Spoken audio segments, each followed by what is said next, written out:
Oh gosh, look at the crowd. Come this way. Those who spread goodness radiate happiness to everyone around them. Introducing LOLC Finance Credit Cards. Fuel the goodness in you. Welcome to LND TV. I'm Ashwini Vedakan, and joining us this week on Talking Business is the Executive Vice President and Group Chief Information Officer for John Keel's Holdings, Dr. Ramesh Shanmuganathan. Welcome to the show, Doctor. It's good to have you with us. Yeah, it's a pleasure to be on the LMD TV as well. Now, Doctor, do you believe that Sri Lanka should be positioning itself for investment in the technology sector much in the way Singapore and Dubai have done? Yeah, definitely, because Sri Lanka definitely, I think, has everything to gain in terms of the aspirations for the 2025. I think in terms of raising the per capita income to $5,000, wanting to improve the exports to about 20 billion, and also the FDI by about 5 billion per year, right? So I think we are pretty much probably need to look at how Singapore and Dubai have developed themselves, making them technology hubs, and I'm sure that we have a lot of cues to take from them and fast track our adoption in those lines. And how can we compete in this space? Yeah, so that is where I feel we need to kind of differentiate ourselves, because we are pretty much late into the whole rat race. So we, I think, have a couple of options. Maybe kind of positioning ourselves as a innovation R&D hub, as a tier 2 innovation R&D hub, and also probably get into products in terms of the what I would call as a third platform, the mobile analytics, cloud security, as well as in terms of everything as a service kind of concept, where we are able to kind of broad base our market reach beyond the shores of Sri Lanka, because Sri Lankan market is quite small, right? So if we want to kind of realize our aspirations, obviously we need to have probably a grandiose vision in terms of going global, right? So I know a couple of companies have achieved that, but I think we still don't have the critical mass. So that is where I feel maybe we also need to look at the co-innovation option, where we attract MNCs and big kind of corporates to set up their maybe R&D co-innovation centers or even backup DR centers, so that we kind of create a critical mass and a branding for Sri Lanka, which is much required in that space. Sluscom envisions a $5 billion industry by 2025, creating new jobs and tech startup firms. How do you view this vision? So as I said, I think Sluscom probably has done its part in terms of taking progressive steps in terms of establishing a brand, in terms of island of ingenuity, which is good. But for us to get to $5 billion in terms of exports, there are a lot more that we need to do than branding, right? So I think that is where we need to take cues from countries like Israel, Ireland, even countries like Singapore, Malaysia, Dubai, in terms of looking at what is our USP, right? Because we can't be in India because we don't have the supply side of the equation in terms of IT skills and competencies. So we got to be a niche player. So if that is what we are kind of envisioning to do, we also then need to look at what is that we need to build, because Sluscom alone won't be able to achieve that vision, right? So that is where I think if you really look at countries like Ireland to Estonia to Israel to Dubai or even Singapore, the government itself and a lot of the stakeholders have come together in realizing the dream of making the country technology hub, right? So that is where I feel we are lacking, though in some parts we have a vision and we are doing our part, but it is really not making that impact that we wish to have had from a global point of view, right? So I think that is where I feel most of the stakeholders have to come together and have a clear top-down drive in terms of achieving the vision, right? Similar to Singapore and Dubai. Like if you take,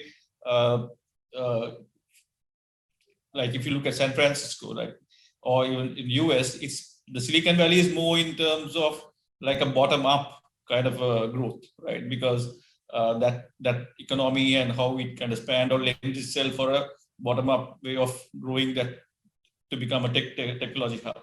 But from a Sri Lankan context, given where we are, we also need a bit of a top-down approach in terms of driving it, like what Dubai did, like a smart city, smart nation, what Singapore did in terms of, the smart Singapore, the digital Singapore kind of initiative, so that you also then the government leads a critical mass of activities which incubates, attracts investment, attracts multinationals, and also kind of then lays the foundation for the country to kind of then piggyback on that and leapfrog, right? So I feel that is what is lacking today. So obviously with the current government, I think there's a lot of initiatives on the way on the digital Sri Lanka and stuff. So if that starts building traction, you will also see mainstream players, multinationals also wanting to get involved in those projects. Then you will obviously see the talent getting kind of developed. So it will have a kind of an impact in terms of creating that avalanche effect what we need for the country. What steps need to be taken to attract global tech firms to operate in or from Sri Lanka and also help startups thrive and reach global markets? There are a couple of factors I feel you need to look at. Obviously, the Sri Lankan positioning, right? So today, every country is kind of aspiring to attract investment, right? And obviously in technology, because that is the latest way. So the question I think we have to ask ourselves is, why would an investor come into Sri Lanka, right? So then that is where we need to look at how do we kind of unify a brand to make it kind of significant and also be able to differentiate ourselves amongst our peers, like be it India, be it Singapore, be it Malaysia, even from a regional context, be it Bangladesh, Philippines. So we have to then differentiate ourselves, and then that's why I said we could become either tier 2 technology innovation or R&D hub, or then get into products in terms of anything as a service, right? In the third platform space, which is a growth space, including security to AI, data analytics, cloud in terms of even cloud-based applications, right? So that could be the way to go.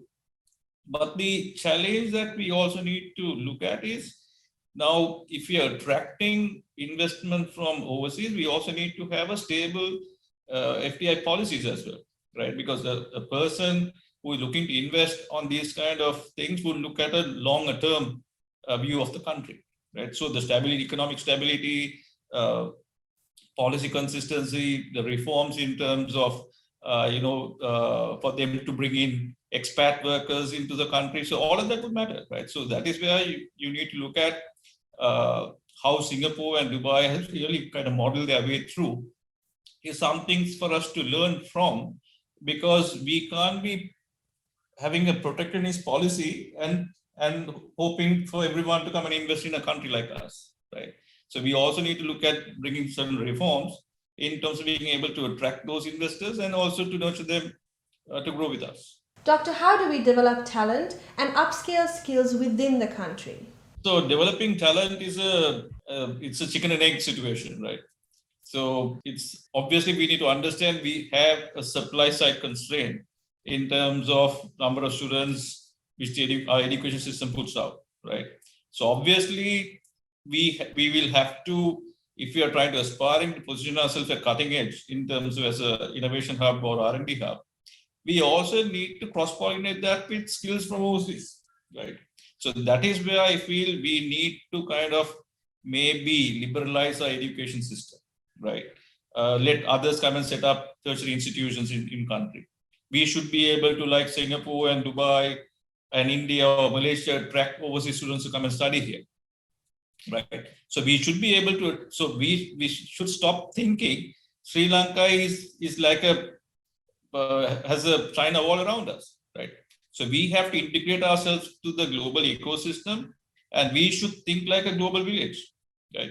So for us, why should we think that our talent can only come from Sri Lanka? Right? If we can attract talent from anywhere in the world, why not?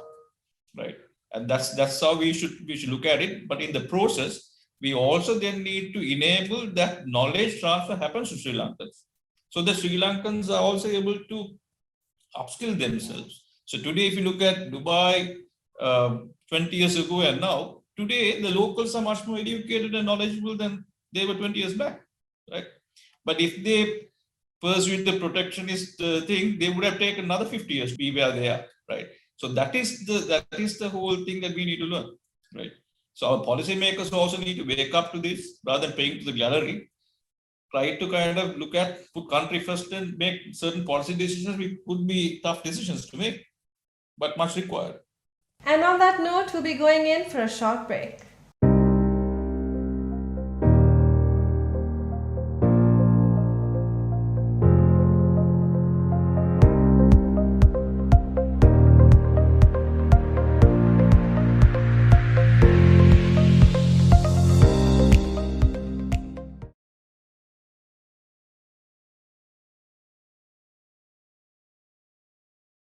Welcome back to the show as we continue our conversation with the Executive Vice President and the Group Chief Information Officer for John Keel's Holdings, Dr. Ramesh Shanmuganathan. Doctor, do we need to review our immigration policies in order to bring down talent which we can learn from? Definitely, because that is why I said, even at a point when they were debating this thing about free movement between India and Sri Lanka, I was one of the person who was for it, right? Because the issue is, you will never become competent by being protectionist, right? So you have to face competition. So if you are saying we want to go to the global market and to be reckoned with, we have to be competitive, right? So if you are saying our guys are not good enough to get employed on merit, competing with the Indians and whoever is out there, then how are we hoping that we will be competitive by going out and trying to sell our software and services or products? Right. So obviously, I feel we need to relax that and ensure that we kind of protect our interests in terms of talent development. And maybe you could have a higher bars in terms of expats coming in terms of salaries, in terms of other protectionist mechanisms to kind of protect our interests, but not in terms of stopping them from coming into the country. Would you say that our education system needs to be revamped in order to enable us to catch up in the tech race? Yeah, definitely, because our education system, I feel, is archaic. Because today, everything is maybe a couple of clicks away in terms of knowledge. So today, we should stop testing memory in power of people's ability to memorize things. We have to probably test application of knowledge, right? So our testing mechanisms to education system needs to get revolved.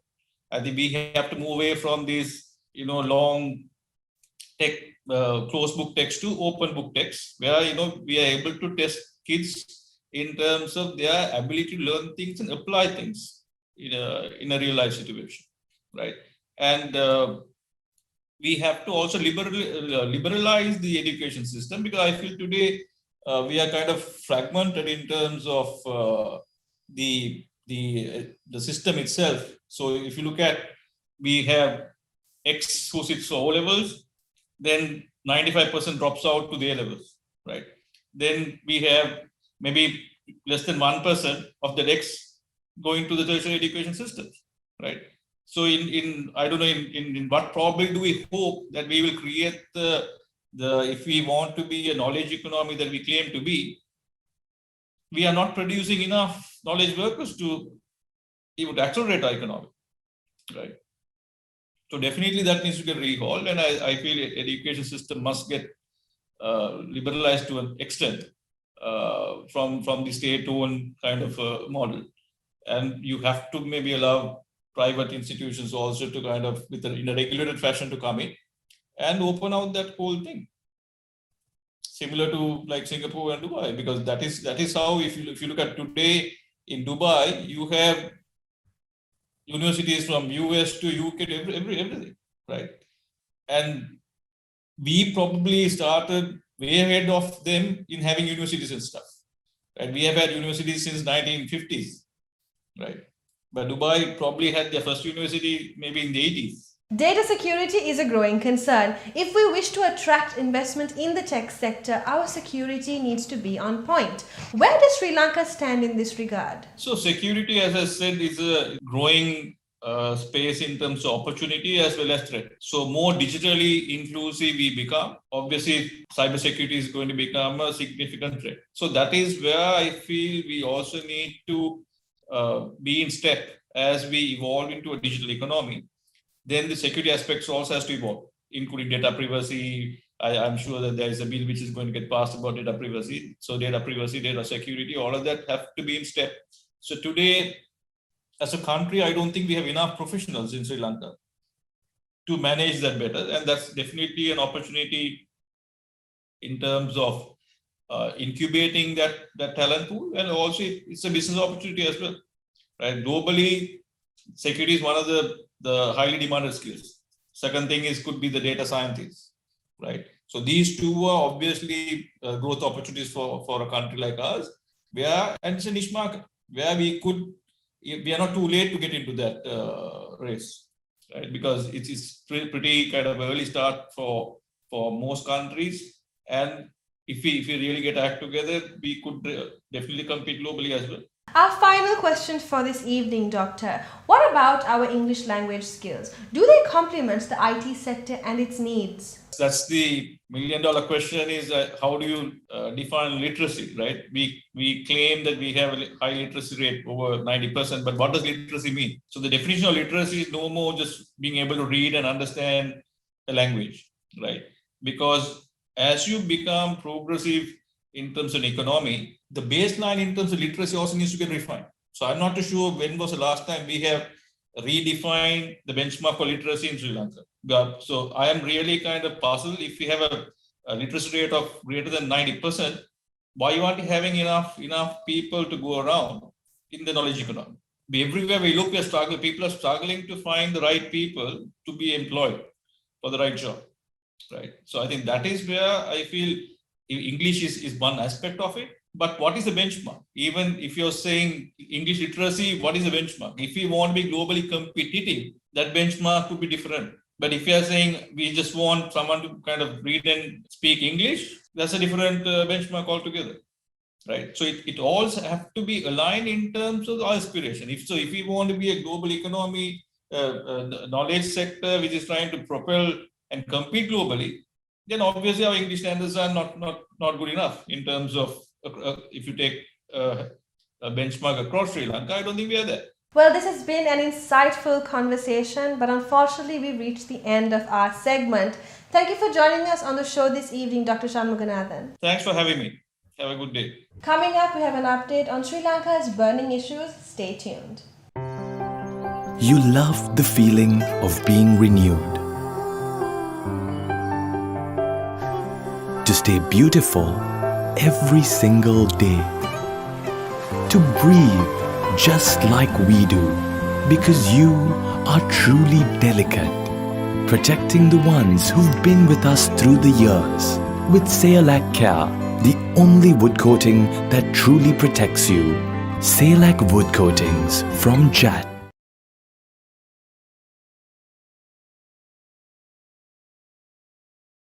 Welcome back to the show, and here's an update on the island's burning issues. With the third wave of the COVID-19 pandemic ongoing and travel restrictions imposed across the island in late May, respondents to the latest LMD Nielsen's IQ Business Confidence Index continue to express their concern about the virus. As the virus caseload and number of fatalities continued to increase at the time of the exclusive survey, 93% of respondents cited the impact of the pandemic as the most pressing issue for business in Sri Lanka today, marking a slight decrease from the 96% recorded in the previous month.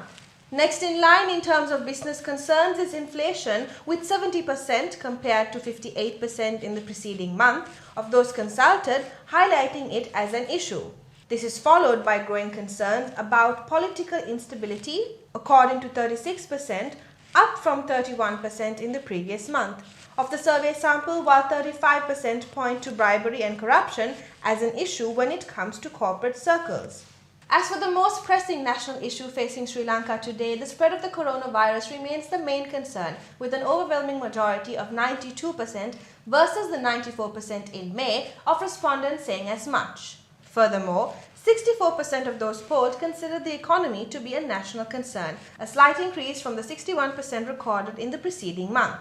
Meanwhile, bribery and corruption is deemed to be worthy of attention from a national perspective as well, according to 35% of those consulted by the pollsters. And that's all we have for you this week. Don't forget to subscribe to our YouTube channel and follow us on Facebook and Twitter. Thank you for watching and stay safe.